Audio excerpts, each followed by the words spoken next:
Bonjour, bienvenue dans cette nouvelle capsule. Dans 30 jours, je serai. Pour ceux et celles qui ne me connaissent pas encore, je m'appelle Sylvie Béringuet, je suis spécialisée dans la gestion du stress, du deuil et des émotions. Comment faire d'un frein un levier?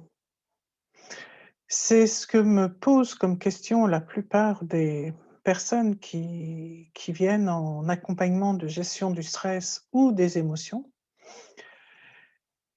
Comment faire de quelque chose que l'on croit handicapant quelque chose d'extrêmement riche? Comment une émotion qui nous handicape, comme par exemple, la timidité, où nous n'osons pas aborder les gens, comment cette timidité peut être un atout quand on sait l'adapter à son environnement?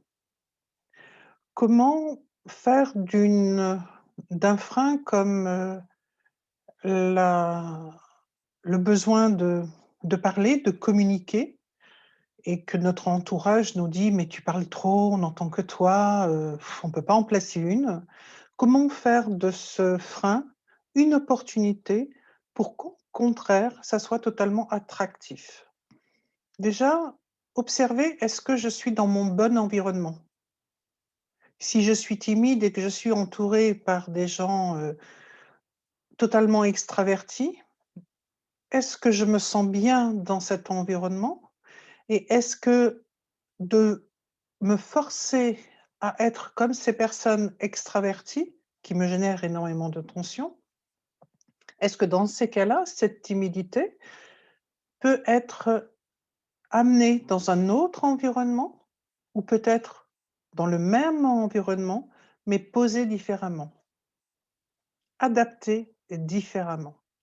Quelqu'un, au contraire, d'excessivement loquace, qui est dans un environnement peut-être d'introverti, peut avoir l'impression pour, occuper ce terrain extrêmement silencieux qu'il est obligé de parler parce que ce silence, lui, ça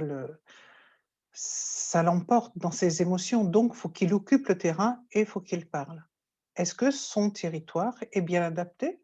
Faut-il qu'il soit dans un autre territoire? Ou être dans ce territoire d'introverti, mais positionné différemment?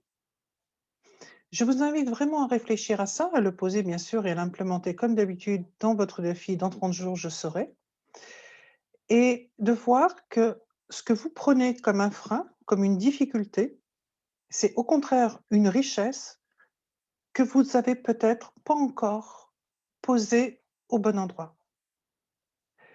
Mettez sous la vidéo les freins que vous avez et comment vous aimeriez, que ça soit transformé ou mieux encore, qu'est-ce que vous décidez dans ce défi de mettre en place pour valoriser ce que vous prenez pour un frein?